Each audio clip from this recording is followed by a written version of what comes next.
kind of get the ball rolling a little early. So tell me, what's going on in your world? Are you traveling around speaking any? I know you do some webinars on your own. How does that work? Yeah, we do. We do a webinar. We try to do at least one every other month. Oh, nice. And it really is focused on technology and best practices within appraisal. Our focus is commercial and agricultural appraisal, but a lot of what we talk about is actually pretty universally applicable. That's right. As far as travel, we'll be at the Appraisal Institute National in Denver in just the end of next month. Very good. Very good. Are you presenting out there? You have a booth, or what's going on? We have both. We're doing a booth, and then we have a presentation. I'm not giving it. One of my other coworkers is really focused on security, specifically for small businesses. And it's hard for some people a lot of times, but really he's going to be given some stuff that's very practical that you can just implement pretty easily. And I'll cover actually some of those tools here today. Oh, that's great. That's exciting. That's the end of July? Yes, I'm going to get the dates wrong because I'm not looking at it, but it's in Denver at the end of July. Sure. Great. That's exciting. That should be a big turnout and a good group down there. So that'll be a good time. Yeah, it's always high quality discussions, really good content. So it's a good trip. It'll be our third visit. Great. I'm just curious, and we'll get to this a little later. Again, we're not officially starting yet. We've got, I don't know, 30 viewers, 40 viewers already. So hi, everybody that's watching kind of behind the scenes, and you're always welcome to do that. But Real Quantum, how many users do you guys have presently? You know, we have been selling now for almost 6 quarters. We started in February of 2018. So our user base has grown really well. We've actually, when we started, we don't report specific user numbers, but we started what's known as a minimum viable product, an MVP, which is a common technology term in startups. Mm-hmm. And we got some great early adopters back in 2018. Now we're turning the corner to more mainstream, and that's part of some pretty impressive growth that we're having. And I was just talking to the team just before I came over here and set up is that we've got this great new release that's coming out in a couple of weeks. It's got all these new features because we deploy new stuff about once a month. Mm-hmm. Oh, wow. Constantly rolling out new products. So it's great. It's a blast. That's exciting. And where are you guys based out of? We are based in Kansas City. We're proud of being a tech startup in the Midwest. It's not all happening on the coasts, and everybody's located here. All our engineering talent, all our sales and appraisal talent, all located in one spot here in Kansas City. Very cool. Very cool. Yeah, I have been there before. It's a great location. I enjoyed my time there. It's been a little bit. Boy, that was. I'm not a native. I came here though back in 2000. Didn't because I'm from Baltimore originally. Worked in the DC area. Came out here. Thought, yeah, I'll be out here for a couple of years. Good job opportunity. Then I'll probably move back. Turns out it's a wonderful place to live. Mm-hmm. Great for kids. It's just, I really don't. I'm pretty spoiled. I don't want for anything. So and you guys pretty much have anything you want there, right? I mean, it's yep. kind of a Mayberry environment, but a small big town maybe. It is. I think the KC Metro is 3 million people. I could be wrong. Mm-hmm. The MSA, I think it is. So yeah, we have. A lot of the big city amenities without many of the big city problems. Right. Yeah, and that's exactly what I meant. That's the impression I got, and folks that I know. My nephew lives not too far from you, and loves it. He was in Homer, Alaska, for about 7 or 8 years, and just moved back to the States, and he's in your neck of the woods now. But so Jeff, it's 10 o'clock, so let's get started, my friend. Sounds good. Good morning, appraisers. My name is Brian Reynolds. You're watching the Appraisal Report webinar. We'd like to welcome you this morning. We have a guest, Jeff Weiner, with us from Real Quantum. We're excited that he's here today talking about technology. So we're going to get to know a little bit more about him in just a moment. All of these sessions are recorded. These occur on the fourth Thursday of every month. And the best part for you as the viewer is they're free. They're absolutely free, no cost to you.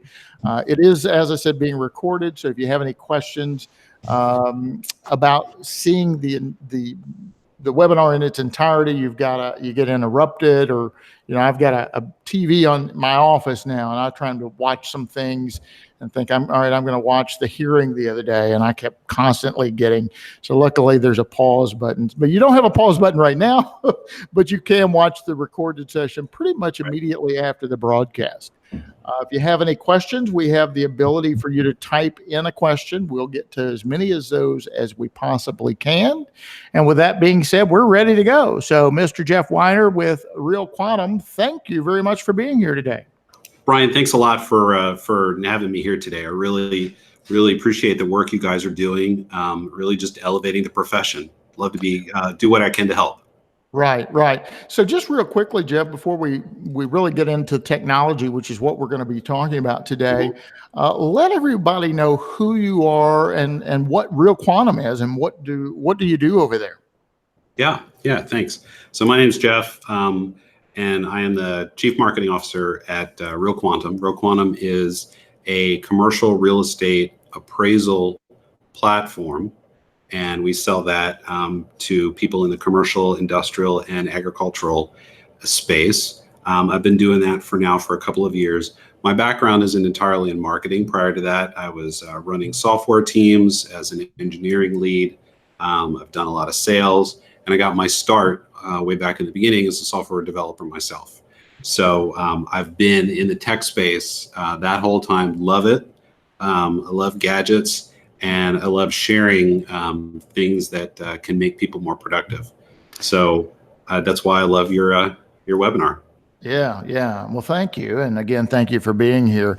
That's an interesting comment, because I teach live classes too, and I'm around appraisers often. Let's just say I'll be traveling down to Texas in August, giving a presentation to the ATA down there. So I'm excited about that. But I'm amazed, especially in the world of technology that we have today, that a lot of appraisers, a lot of folks in our profession, whether it be commercial or residential or agricultural folks, we just seem to resist all the technology and the tools that are readily available to us. And so I'm glad you're on today to share some insight into that. And before we get started with that subject, I believe you said a moment ago, Real Quantum also accommodates agricultural. Did I hear you say that? Right. Okay, great. So what I think we'll do is go ahead and dive into the subject matter, Jeff, and then toward the end of the broadcast, we'll talk a little bit again about Real Quantum and maybe what you guys have to offer. We haven't forgot about the commercial appraisers out there, so we're bringing you guys into the conversation today as well.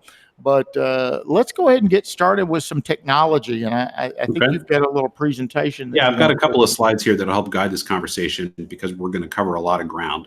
So let me do a screen share here real quick. Perfect. And go into presentation mode. All right, let's go. Can you see the title slide now, Brian? We can, yes. All right, okay. Yeah, so buckle up. I'm going to move through these pretty fast, but don't worry. Brian, I'm going to give you a list of all the technologies that we cover today. Name of the tech, what category it is, and the links that I'm going to include in this presentation, so you can put them in the notes of this YouTube video, so people can go back and they can look at them and read on their own. That's great. Second point is this is an overview. And it's not a representation, so I don't represent any of these products or get any compensation for them or anything like that, except for Real Quantum, which I definitely endorse, but you knew that in advance. Sure. Not everything is for everybody. The great thing about these products is that they're usually really easy to try. The cost to acquire is very low. So it's opportunity for people to pick and choose, to feel free to experiment and say if something's not working for them, they ditch it. And there's not that much of an investment besides a little bit of your time. I don't go into a lot of core real estate tools here, since those are generally pretty well known. What I'm focusing in are those tools that are part of running an efficient small office, because that's most of what these are. And I'd say small office is really anybody with 50 employees or less, which is, I think, Brian, would you say that's pretty much the vast majority of a lot of yeah, absolutely. There are a lot, and I don't know if it's the majority anymore because we're rapidly changing, but there are a lot of one-person appraisal firms still out there, and I was one for decades, and so we have a small office. We have a couple of small offices now. But there are a lot of folks watching this that work by themselves, maybe out of their house. We have some other viewers that maybe have small teams. And yeah, then there's some out there that have multiple offices. So Brian, I'm going to get on my soapbox a little bit about technology, is that there are a lot of one-person shops, and there's important things that they need to do and think about, so that if they adopt some of these tools and are constantly thinking about how to make their business efficient, then they can compete with larger scale companies. If they don't, they can find themselves not being able to compete as well with those larger companies, and that puts them at a disadvantage. They should not have to be at a disadvantage, and this is one of those important ways you can do this. So I'll start there, and then Brian, like you said, people should ask questions live, and you and Ben will help make sure that we get as many of those answered along the way, right? Sure. Okay. So the first thing I'll start with is a set of baseline important stuff for efficiency today. And I say that because I've got 3 things that I'm going to give you today that if you're not doing these things, you're kind of running through the mud where all of your competitors are on a nice dry track. So here's the 3 things. First one, smartphone. I actually still meet a lot of people today that are carrying a flip phone. They say that it's easier. I don't need a smartphone. It's too much technology. It's not for me. I get that. But aside from social media and email, which are very prominent when it comes to smartphone activities, there's a lot of tools that'll make people more productive. And I'm going to cover several of them today. So, and it doesn't matter whether you choose Android or Apple. That's really the only 2 games in town. There's a couple of other niche players, but it's really Android or Apple. It's really up to you. Each have their pros and cons. The bottom line is that it's a powerful tool for business, and you'd be at a disadvantage for not using them. So that's the first thing, smartphone, which is also your portable desk and your camera all built in. Boy, Jeff, I'm gonna echo that, because I bump into a lot of folks that have the flip, right? That's what they use, and I think it's just one of those things. As human beings, we resist change. We resist everything, for crying out loud. It is. It's human. It is. And I think appraisers are at the top of the list in resisting change. And so I would say probably the majority have a smartphone, but the question is, are they using it to its, even half of the capability of what's there? It really is our entire livelihood, isn't it? It's our office. It's everything. Yeah, it is. It is literally a supercomputer in your pocket. So if you're using it just for looking at Facebook and talking, then you're missing out. Absolutely. So for all those viewers that have a flip phone, it's time to upgrade. Right. Okay. My second baseline, files in the cloud. So I get this comment, and I was at a conference in November. Somebody said it to me. My data is safest where I can see it. I don't trust the cloud. There's security issues and concerns. You got to be careful. But here's how I draw this conclusion. It's a little bit in your face, so I apologize for that. But using a local server, which is often aging, so I have this a little bit extreme photo on the left, or right based on your view, photo on one side of an old computer. It's kind of like keeping your retirement funds in your mattress. Yeah. So nobody today would say that the mattress is a safer place for your money than the bank. And it's valid to say, banks aren't perfect. But I'd hope we'd agree that that there are controls in place that make them a safer place and with significantly more certainty and convenience than storing it in your mattress. Right? Same goes with data today. You have to be responsible. You have to know that cloud services are not perfect, but the safety that you get, because you choose well, and there's lots of great choices. You get a secure place. You're not worrying about whether or not you backed it up. You're not either paying somebody or playing roulette with not paying somebody to support your local server. And it's convenient because those files are accessible everywhere. So that's why I say if you're not storing your files in the cloud, you're just giving yourself this big, you are running through mud. You can't easily collaborate and share files with people who may not work in your office. You're not regularly getting them backed up, and it puts you just at both a competitive disadvantage and a risk position that's higher than it should be. There's lots of products out there. In addition to the ones we'll talk about here with Google and Microsoft in a few minutes, there's the ones that are well known. There's Dropbox, there's Box.com, and there's other services out there if you're worried about security that really layer on a new level of security that you can purchase access to as well. Generally speaking, they're incredibly cheap and certainly cheaper than maintaining servers in your office or keeping them on a dusty desktop in your office. So that's the second.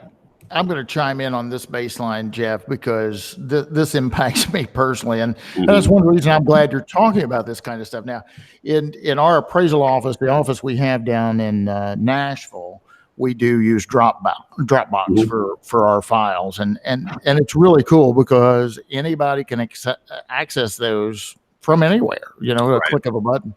I know an appraiser that's the one-man shop. He's worked out of his basements for decades, and he resisted technology. And finally, he's kind of, he was on the old DOS version, as was I back in the day. We are, all were. If you go back, we all were, I guess, yeah. But the year 2000, the Y2K scare, all of that, I adopted to the change then, and he didn't. And, the world didn't stop. The cars didn't quit running. But the other day we talked about smartphones. I don't know, a few months ago, my phone said I need more memory. And so I started to try to change it. And I deleted some videos and different things. And I thought, all right, well, then it started blinking a little bit. I'm like, oh, well, it doesn't recognize that I freed up space. So I'm going to turn it on. I'm going to restart it. And Jeff, right when I was shutting this sucker down, I thought to myself, maybe I should have backed that up. What if it doesn't come back, right? And believe it or not, it didn't. I've got it out in the car right now. The Apple came up and that's it. It's just stuck. And I'm like, oh no. And I had to have a phone, obviously. So couple of days, I go get a new phone, but I lost 20 years worth of data. I mean, it's still there. I just can't get to it. So I'm going to send it off and see if somebody can crack it. But it's really a nightmare to lose that kind of data. And the gentleman I was talking about a while ago, back in the day, he would, anytime there was a thunderstorm, he's like, oh, I got to go home. I'm like, what do you mean you got to go? Oh, I got to get to my office real quick and unplug my computer. I don't want lightning to strike. And how much revenue did he lose as a result of spending all that time on the road and all that worry? It's who knows? I mean, it's immeasurable. And not just that, just the stress that you're involved in that. So I'm excited to learn more and gain some insight today and we are using technology. We're using the Dropbox, but I've got a lot to learn too, because I'm not where I want to be quite yet, and I know a lot of our viewers aren't either. So, well, it is an in-depth, and if you want to do one of these in the future too, just deciding to store your files on the cloud as a business is one step. Actually implementing it is another. Because I'll tell you, there's lots of perfectly good tools out there, but actually the hardest thing is to decide to use them. And if you have more than a couple of people in your base, or I should say, if you have more than just yourself as your business, you then need to implement some processes so to actually people don't just leave things on their laptop or follow those old ways, that they actually put them in the cloud. Because getting the cloud service is very easy. Then using it takes discipline. So and that's really important. Just like the discipline to organize the files in your directory on your server in your office, right? It's the same thing. But this whole thing is part of a theme that I stress, is to look for opportunities to have really as little computing hardware in your office as possible. Because the less you have, the simpler your business becomes. So, right, that takes us to the third of my baseline recommendations, and that's really for anybody that's not a one-person shop: voice over IP phones, VoIP, or maybe no phones. This is also a simplification message, right? So a lot of people that have been working in have a thriving, established practice, they've been in for a couple of decades, and they have several employees, they could very well still have one of those PBXs in their wiring closet, right? The public branch exchange. Takes a lot of equipment. It tends to be expensive to support, and it lacks a lot of versatility. So those are the three kind of downers side. And I don't know, maybe some people listening say, yeah, I've got one of those. It's been going fine for 5 years. I don't know, maybe it'll go fine for another 5 years. But it's important to look at what you're spending to support it and what you might be losing by not having a more modern option. The more modern option is voice over IP, VoIP. And really what that is there's no server equipment that's in your closet in the office. The phones in and of themselves, those desk phones, are really just little computers, and you plug them right into the router and they work. You can move those phones around to different locations. One of the offices that I work with all the time, they have a 3-office practice. And if somebody relocates from one office to the next, you can just take the phone and take it with you and plug it into the new office, and it wakes up with the same phone number and all your configurations set. It's pretty nice.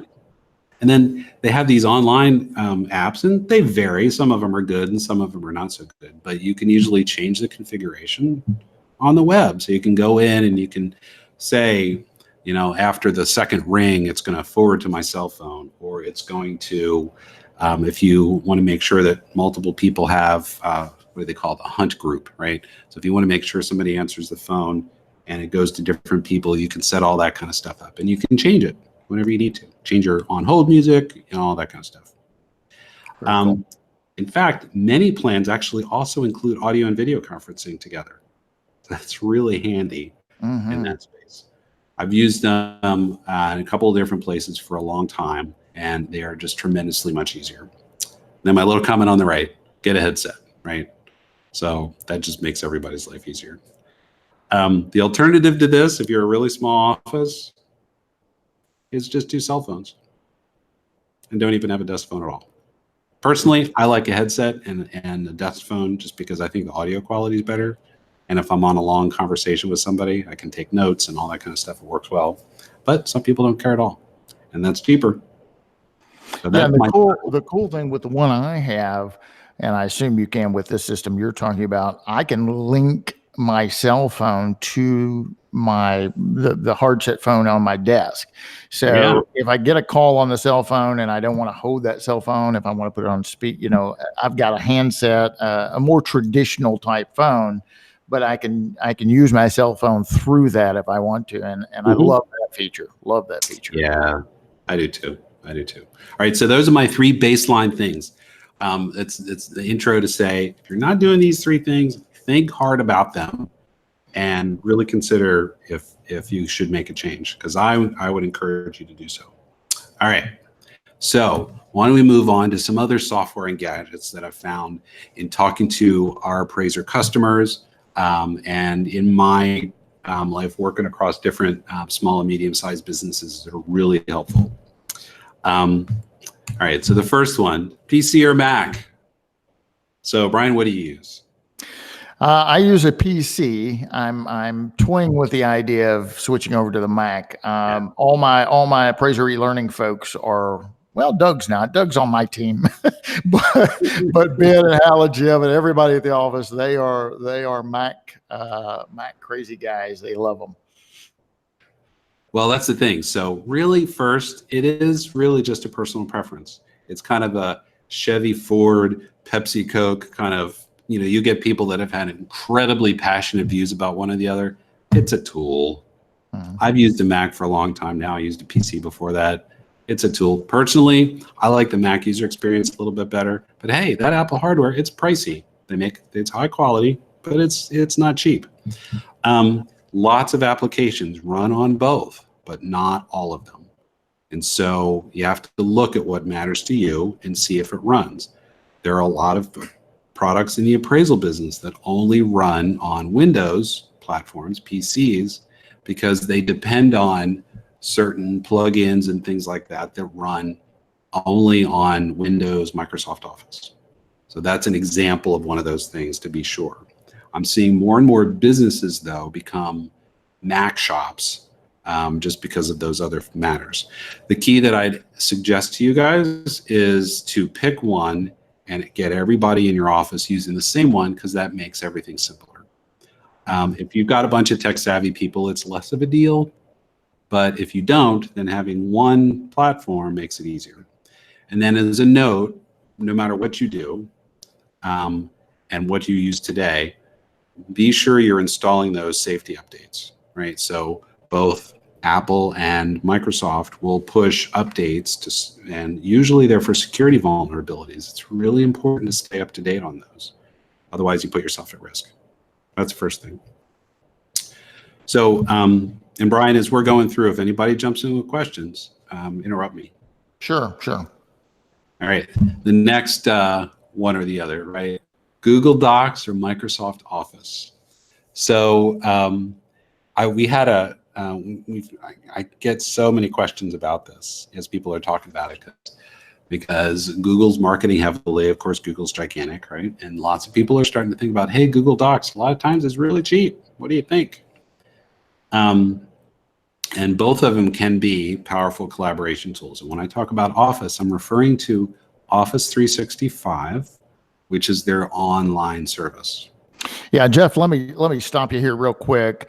And before you go any further on these, take a moment. I mean, I use Office 365, so I'm not completely in the dark here with what you're talking about, but I'm afraid there's probably a lot of viewers that are a little bit in the dark as to what you're referring to. So take a moment to explain what is Google Docs and what is Office 365. Absolutely.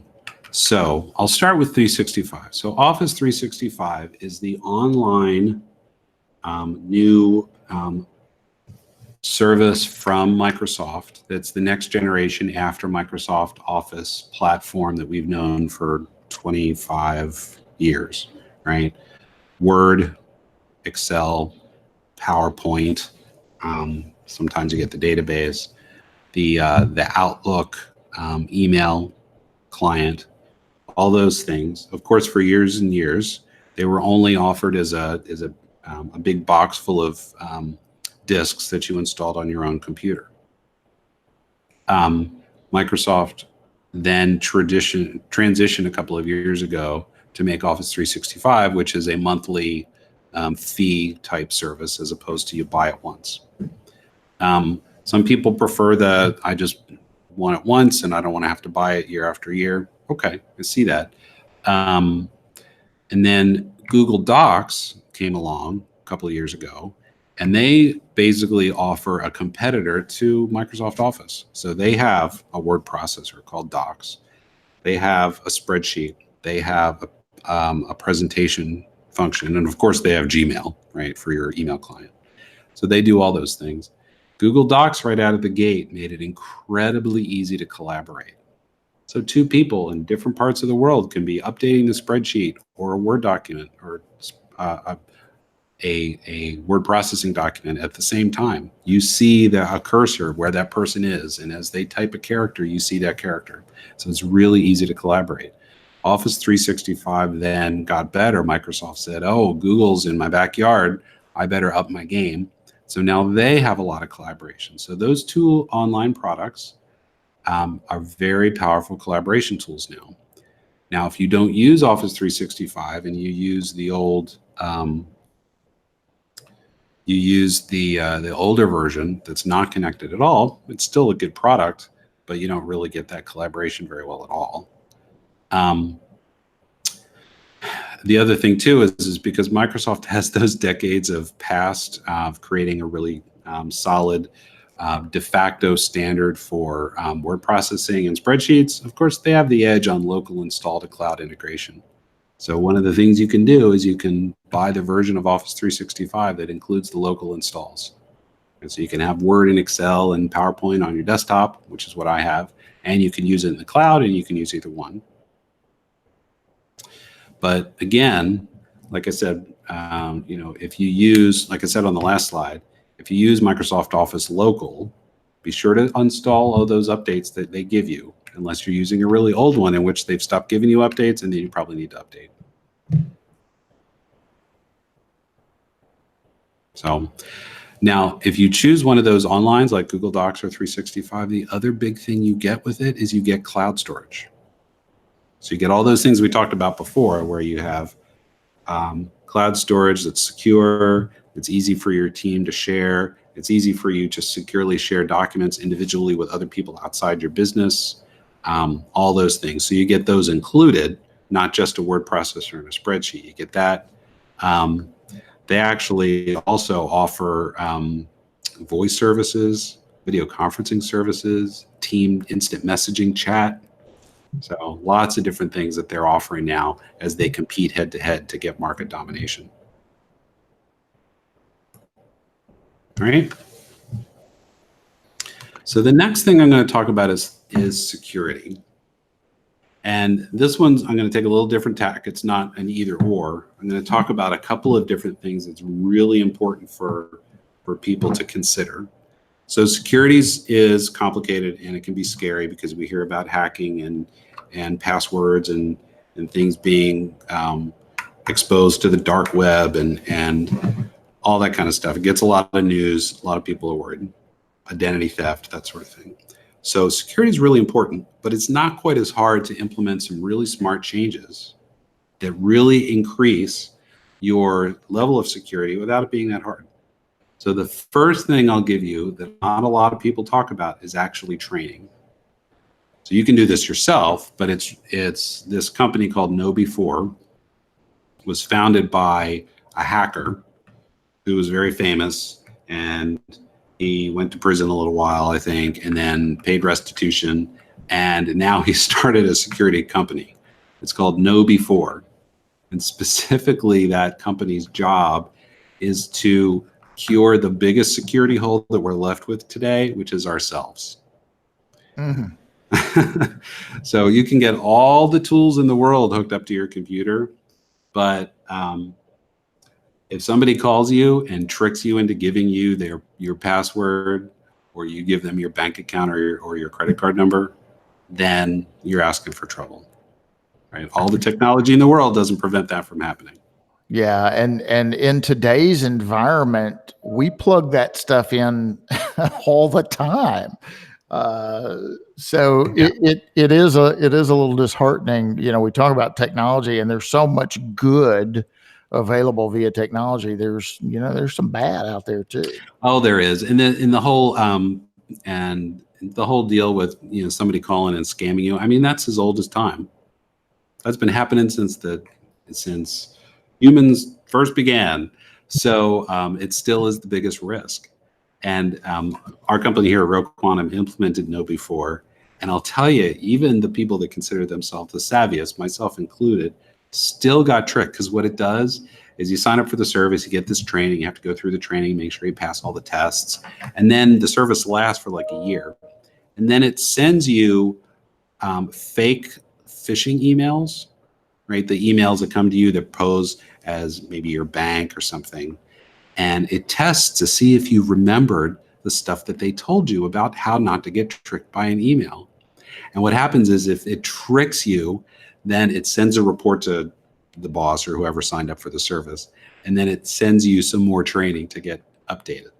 So it's pretty cool. Very And they're interesting. slick. They really are.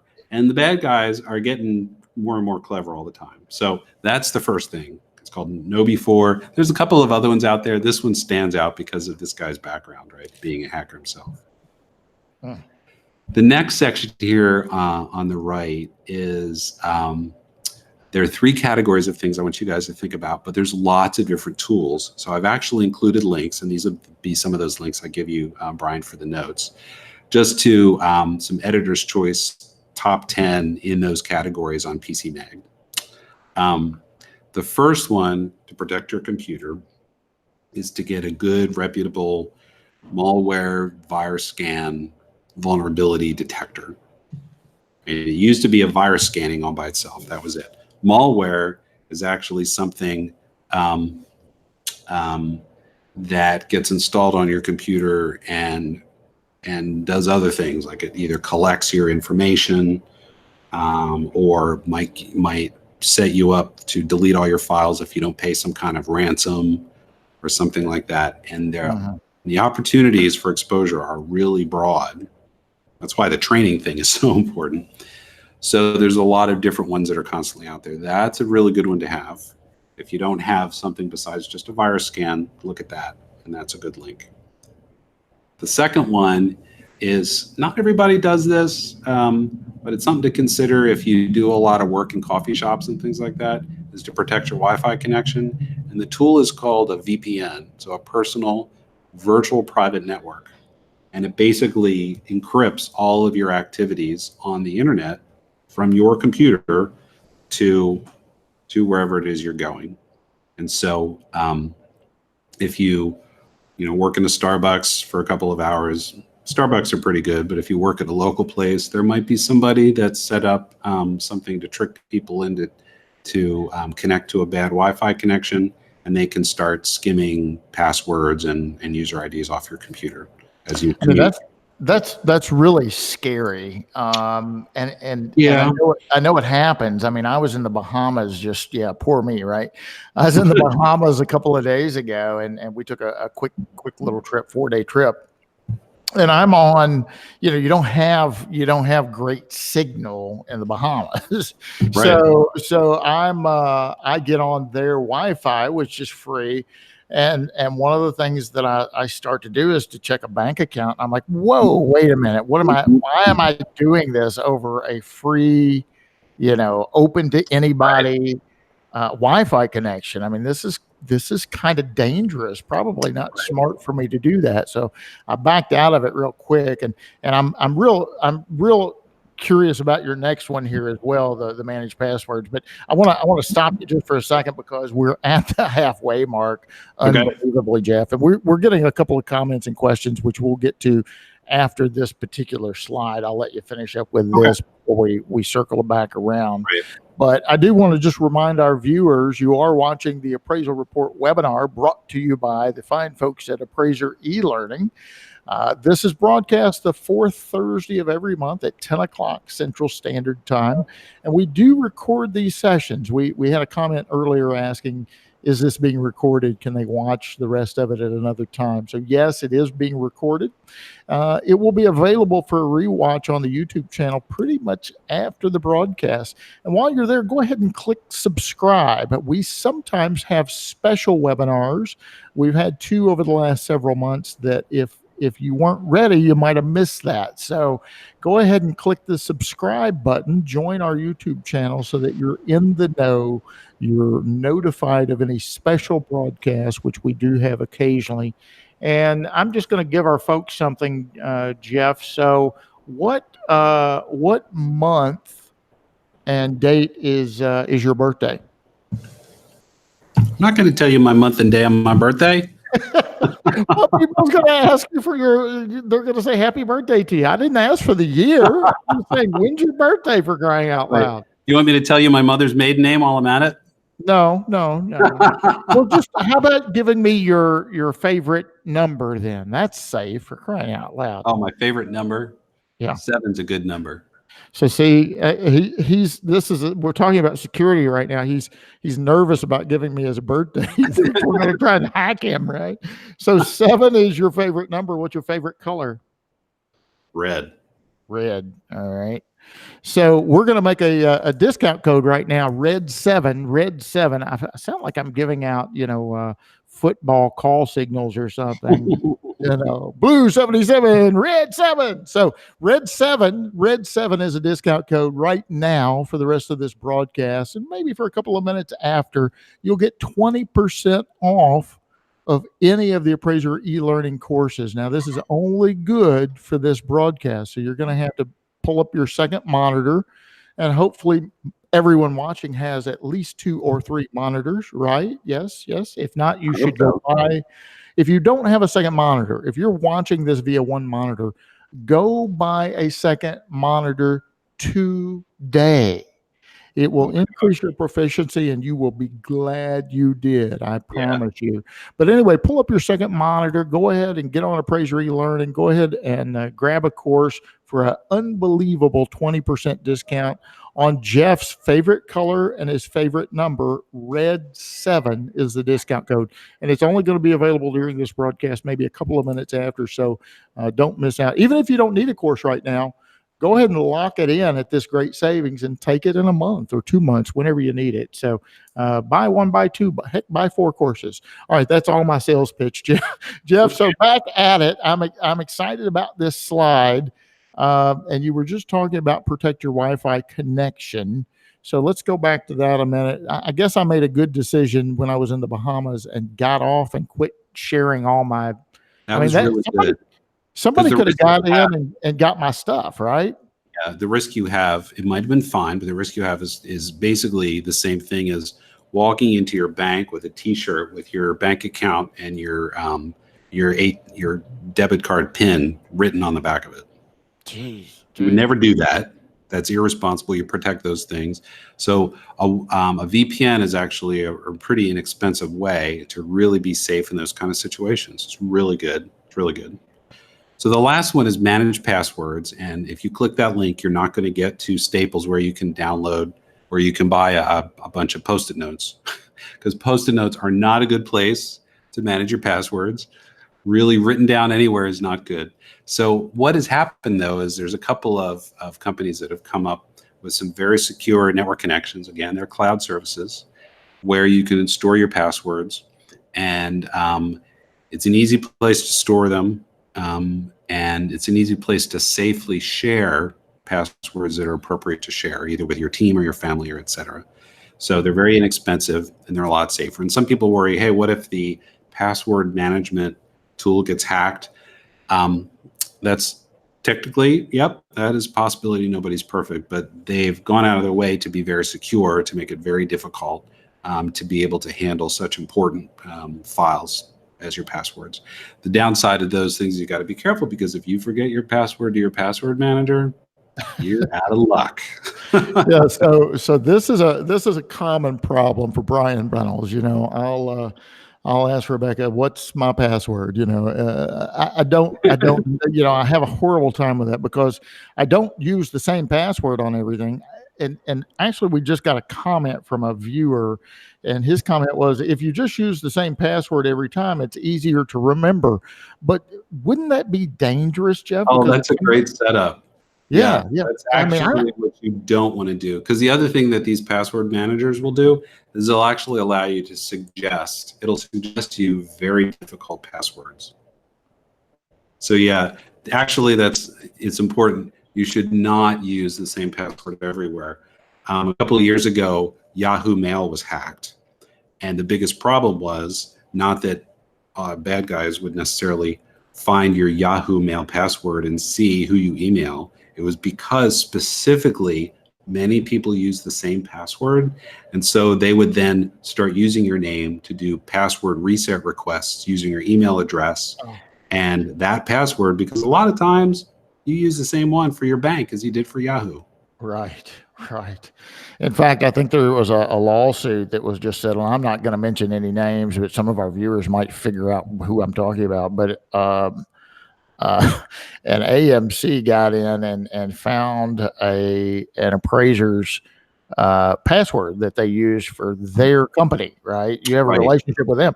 And, there's something that they shouldn't have done, but they went into the guy's email account and used the same password. Just maybe it might work. And it did work. So based on our viewers' comment right now, you use the same password on everything. This AMC went in and started looking through all your stuff because he just guessed that maybe you use that same password over and over and over and over again. We've got passwords to all kinds of stuff, right? It's hard to remember. You've got to have a tool to be able to remember them all. So this is one way to do it. So that's good. Great. All right. So I'm going to speed up even more a little bit because I think there's going to be some interesting conversation when we get to a couple slides ahead. So the next one I wanted to share with everybody, Brian, is a section of tools that we found useful in the office. And here are 4 of them. I'll start at the top left. Dragon Naturally Speaking. For everybody who hates to type, this is a really good voice to tech product. One of my coworkers in my office is that way. He hates to type, so he talks to his computer all day long. And he loves it. I think the version that he got is about $100, but he thinks it's absolutely worth it. He's got a good headset for it, and the link there that I'll include in the notes has his review of his experience about using Dragon, getting used to it, what headset with a microphone to use to get the best quality, and now he's a fan. So Jeff, on that Dragon, is that first of all, can it work for me? Because some people say I have a Kentucky accent, and will this understand what I'm saying? So that's the first question. But something like this would be very helpful for me because I'm a talker. I'm not a writer. I've just written a new course that's coming out soon. I'm going to debut it down in Texas in August. Talking about appraisal inspections and bifurcated hybrid, all the stuff going on in our industry right now. But man, it takes me forever. It's taken me a year to write this thing because I'm not a writer. But boy, I can talk. I can talk forever. So you may really like it. I hardly even notice, Brian, because my wife's entire family is from Eastern Kentucky. So I feel right at home here. I think one of the differences, though, with Dragon, I'm going to go out on a limb here trying to remember, is that unlike Siri or Amazon Echo that don't require you to learn to train it, I think Dragon trains so that it's very well tuned to your voice. It's much better than I was using a version of Dragon way back in the early 90s, and it was rough, but it's really slick now. Nice. That's the first one. The second one at the top there is SnagIt. And SnagIt is a really handy tool for capturing and editing screenshots and collecting video recordings of screen experiences. So the Mac for Apple users has a little capture tool, but this is a lot more powerful. And I'm not up to speed on some of the other free things that might come with Windows, but I do know that many of my customers who are PC users love SnagIt. It's only $50, so it's a pretty good deal. And it just makes, as you're compiling appraisal reports and other things to capture things that you're looking at online, is really useful.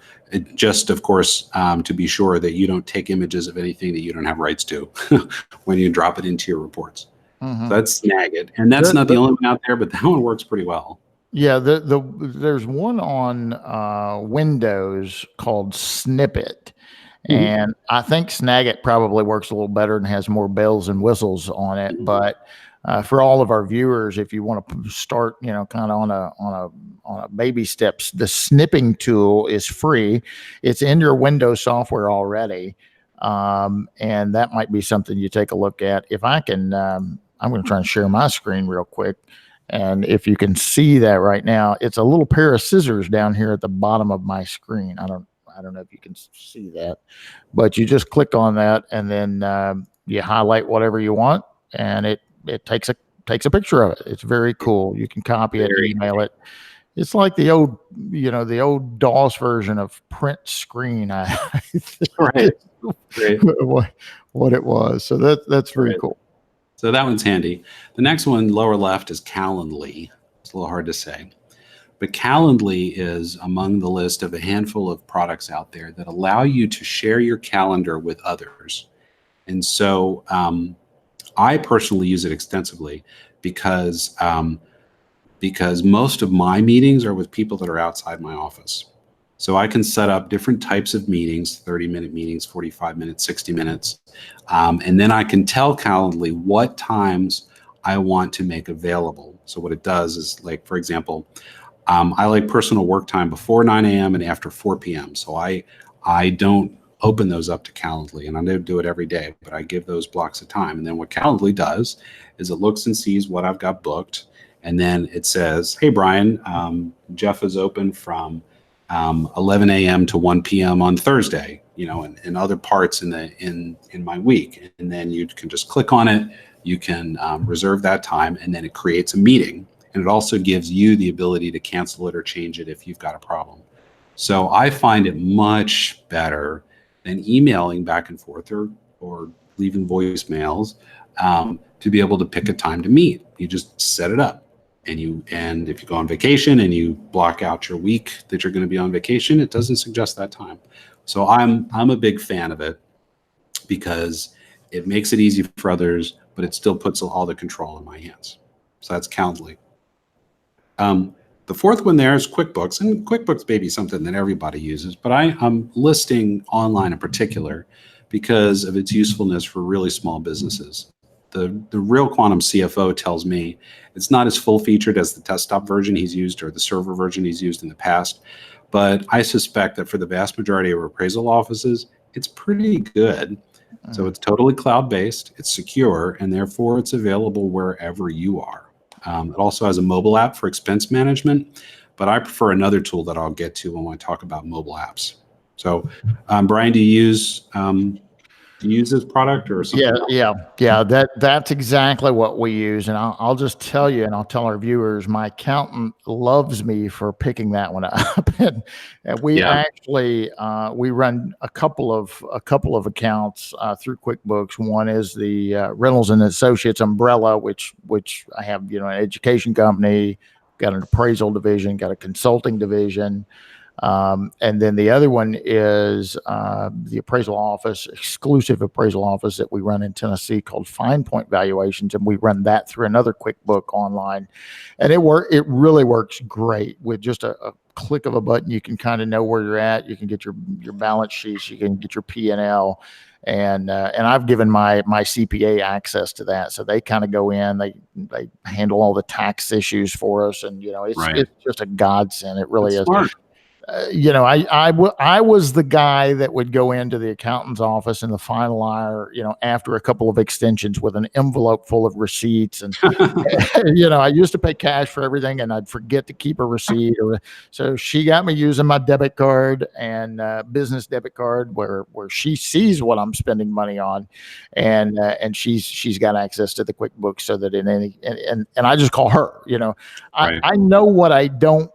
No, I know what I'm not good at. So what I do is I surround myself by folks that are good at those functions, right? And I try and focus on things that at least I'm somewhat okay at. So, but yeah, that's made our life so much easier is having that QuickBooks. Yeah, agreed, 100%. All right, so let's move from the office to being on the go. Here's a sample of 3 products that we talk about in the office quite a bit. This is a little biased in my personal opinion here, so I'll admit that. But the first one is for maps and traffic. I'm a Waze fan all the way, so I guess that sounds like I'm endorsing that one. But Waze was bought by Google a couple of years ago, so it's not just Google Maps. It's Google Maps crowdsourced by other Waze users. And so I use it all the time, even on my regular morning commute, just because depending on when I leave, different ways will be faster. The way that it really is helpful for anybody that deals with traffic is on any extended drive. So it crowdsources. So if some other Waze users are out there, and usually there's always several, they'll report on slowing traffic or an accident or a car or a pothole or a police speeding trap or lots of other things, and make it really easy. Because then what Waze does is then it starts watching, because you opt in, right? Then it starts watching GPS locations of everybody and can coordinate all those things together and then suggest to you a route change. So I'm a big fan of Waze. Yeah, I need that. Do you know what that cost is, Jeff, for that one? Yes, it is exactly $0. Oh, nice. Nice. I like it even better now. Yeah. So I shared earlier that I just got back from the Bahamas, right? And it was a trip that almost didn't happen. We got a notification from the airlines at 1 a.m. Of course, I'm sound asleep at that time. So we got up at 4 a.m. in preparation to, travel to almost 2 hours to the airport to catch a flight to go. And well, for whatever reason, our flight was canceled. Wow. So we're scrambling. Okay, let's try and get a flight out of Nashville. There were none. Let's get a flight out of Evansville. There were none. Oh wait, there was one, but the connecting flight was full, and et cetera, et cetera. So finally, we found a flight out of Cincinnati, which is about a 3-hour drive for us, right? Yep. But it was later in the afternoon, so I was like, oh man, I can go back to sleep for a couple of hours. Mm-hmm. We'll drive to Louisville, leave the truck there, because on the returning flight I'm flying into Louisville. So we'll leave the truck there. We'll rent a car and drive from Louisville to Cincy, so that way I don't have to worry about that. Did you end up in the afternoon rush? Oh my God! There was an accident, and I kept telling everybody in the car as well as myself, look, we're having a better day than those folks, right? And I hope someone wasn't seriously injured, but I saw the vehicle, and I don't even know if they survived. But my point is, we were less than an hour from Cincinnati, between Louisville and Cincinnati, and we were just stuck. There was nowhere to go. We were stuck. And I'm the kind of guy that just wants to keep moving. I'd rather drive 2 hours out of my way as long as I can move, right, than just sit in a jam. And I lived in Chicago, so I used to do that a lot. But we literally weren't moving at all for about an hour. And luckily we it worked out. We got there, and within minutes we're able to get on the flight. But this is something we kept looking at the maps and saying, why isn't this rerouting us, or why isn't this? And I know the map program does a decent job, but this sounds like it really takes a lot more into account. It does. To help solve that type of problem. It does. And I'll tell you, because I've been doing it a lot, using it for a long time, is because a lot of people don't use these tools. You do still find that the alternative is a better way, because not everybody's savvy to that. So that's the first one. It's free. Right. The next one for expense tracking is not free, but it's not too expensive. It's called Rydoo. And we like to use this one instead of the little app that comes along with QuickBooks, just because it's really easy. The reporting is good for our financial manager.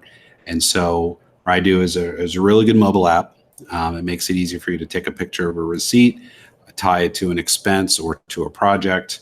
It's easy to label them as something that's using your business credit card, or perhaps you had to pay cash for something. And so it'll automatically you can label it as for reimbursement.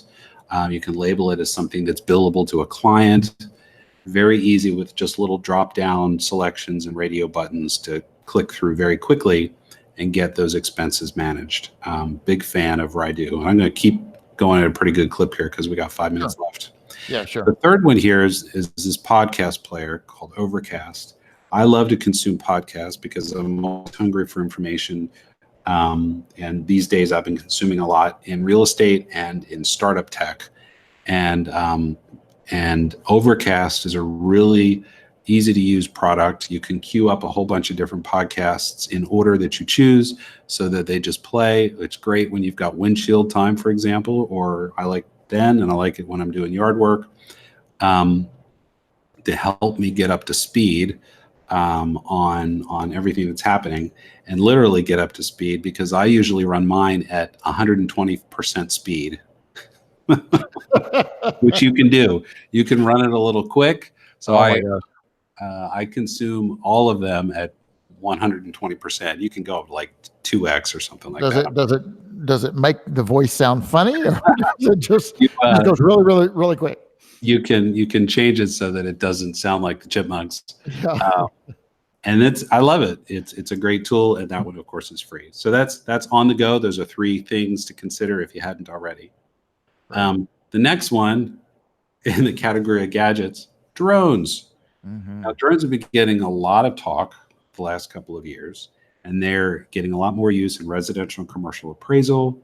They've been used for a while in sales. They're now starting to even be used in security for surveillance. I've got a good friend of mine, Lamar Ellis. He's got this company called Drone Education Services, and he's done a lot of training. I thought, Brian, Lamar may have been on your webinar. Yeah, we had Lamar on several months ago. Great guy, does a great job. In fact, I think he's lecturing the day before me in Texas, or maybe the same day. We may have a split day, but yeah, he's going to be down in Texas with me next month talking about drones. Yeah. So I've done a couple live webinars with Lamar, and he's got a book. He's a total drone nerd, which is great, and he's a good person. He's a great guy. And he doesn't recommend, and I don't either, that you go out and buy a drone unless you want to get in specifically into that side of the business. But definitely, if you're not already looking at how this technology could help you, check out a commercial building's roof to inspect a large parcel of agricultural property, or maybe on the broker side to get just a really good aerial shot of a property that you're going to sell. Then it's really worth your time to check out the option of, in most cases, hiring one of these people that Lamar is training to come in and do the drone and collect some great photography and just make your appraisal or the sale a better experience. Yeah, we're doing those on the real estate side. I've got a little real estate team as well, and we'll use drones on some of our listings. I just listed a nice commercial property here. I'm going to be having somebody go out and take some drone imagery of that. My team and I are going out to a hobby farm tomorrow. We're hoping to get a little drone. It really kind of presents another side, if you will, when you've got that image coming from the sky. It's amazing. It's great technology. Yeah, it really is. It really is. So good. All right. Well, then that takes us to the end there with a little introduction to Real Quantum. Hey, let me ask you a couple of real quick questions. I know we're pressed for time, but we've just got a couple here I want you to please talk about real quick. So Dawn asked a question about how about FreshBooks? I don't know if you're familiar with them. It says, would that be more simplified for a one-person office? I'm thinking of changing from QuickBooks to FreshBooks. Do you have any knowledge about that, Jeff? I am familiar with it. One of those podcasts on startups. FreshBooks is specifically out there because it was a simpler alternative that was more intuitively designed. So I've been hearing some good things about it. The question would just come down as you're looking at it is to do your best in the demo to look through all the different things that you use for your business. And I'd be willing to bet that the usability is pretty high. And the only downside would be is if you run into something that's really important that you need to be able to do that it doesn't do. So just do that check, and that's probably where I'd say to start. Yeah, great question, Dawn. Hey, if you do that, get back to us and let us know if you like that better or if you're happy with that new service. CJ asked you a question, Jeff. CJ says, how do I find out about cloud storage with Microsoft monthly membership? So let's see. Microsoft 365 has a variety of tiers of levels of services that you can sign up for on the monthly basis. And I'll have a link to their website in there, and I'll make a special note that I'll go right to their features and prices page, so that you can see that. I think cloud storage is available at the lowest tier, but I'm going to validate that. And then I like it there because then it's very easily integrated into your desktop. So you can synchronize a directory that makes it look like it's just in your computer, but really it's all synced back to the cloud. Does that answer the question? Very cool. Very cool. All right. Real Quantum commercial appraisal reports and comp database. Let's talk about it. Yeah. So Real Quantum, we showed up about six quarters ago. We've been selling for almost a year and a half now. The thing about this one, for all of the people that do either some commercial or are exclusively commercial that are on today, it is the only commercial appraisal reports and comp database platform that is all on the web. So it does not use Word. It does not use Excel. It does not require you to sync back and forth with some database. It doesn't use templates that can get out of whack, or you can't stomp on one of your formulas in Excel and have it screw up the calculations. And therefore, it doesn't use any of those plugins or ribbons, they call them, and some people refer to them as that, because it doesn't have to integrate it. It does all that heavy lifting. And so that's a little different, but it's all on the web. You can access it from anywhere. You, as an appraiser, if you have an assistant or multiple in your office, multiple people can be working in the same assignment at the same time. It's really intuitive to use. It's very clean. The user experience was developed in conjunction with a behavioral psychologist, and it was patterned after construction drawings. So it's very logical for a commercial appraiser to go through and use the product. We generally see that people are up to speed and comfortable within 60 days, so within 2 months, really after just basically 3 appraisals. You do them and you know it all. It's not hard to learn. We've had people that in the first 30 days, we would call them up and say, hey, you haven't scheduled your training yet. What are you waiting for? And they say, oh, I'm done. I already did 2 appraisals. I'm fine. Oh, wow. Wow. That's great.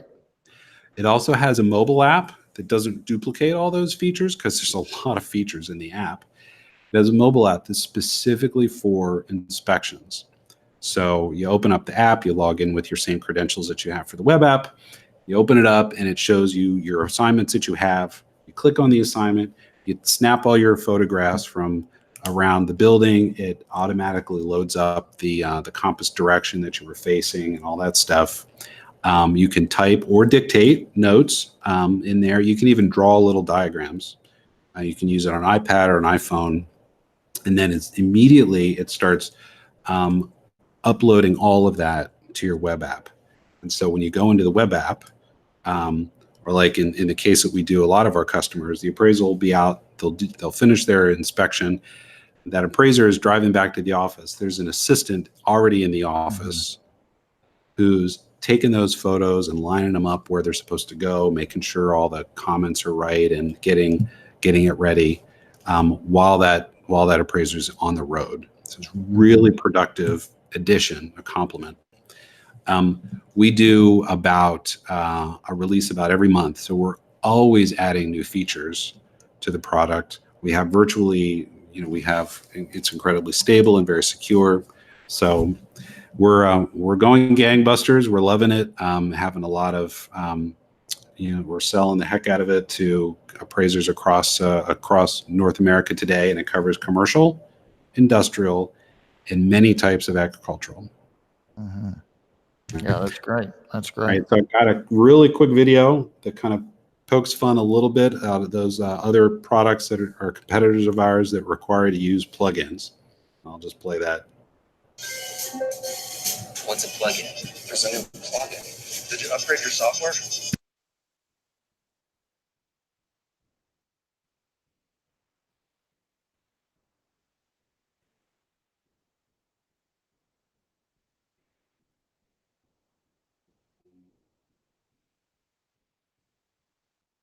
There you go. I like it. I like it. Very good. Very cool.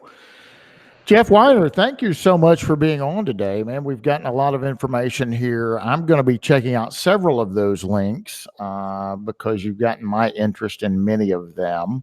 If someone wants to reach out to you and talk to you a little bit more about what we've went over today, or if they're interested in your product, there, I'm Jeff, sorry. I'm sorry about that. go I ahead. don't know how that happened. No, that's no worries. What's the best way to reach out to you? Well, yeah, I was trying to get to this slide and I interrupted you. I Oh, apologize. You're fine. My email address right there, realquantum.com. It's the easiest way. Yeah, if you've got questions about these or other products that are related to the ones we talked about, definitely give me an email. I'd love to hear from you. That's great. I like that title, Highest and Best Use Newsletter. I wrote an article about basically what is your highest and best use as the appraiser. What's the appraiser's highest and best use? So that's kind of very cool to see that. I like it. Jeff Weiner, thanks again for being here. You've been watching the Appraisal Report webinar brought to you by Appraiser eLearning. And remember, we offered you a discount of 20% off. It's based on Jeff's favorite color and his favorite number. That's all I could get out of him. He passed the security test earlier. Red 7. Thanks for watching. And again, thank you, Jeff, for being here. Thank you, Brian. It was great.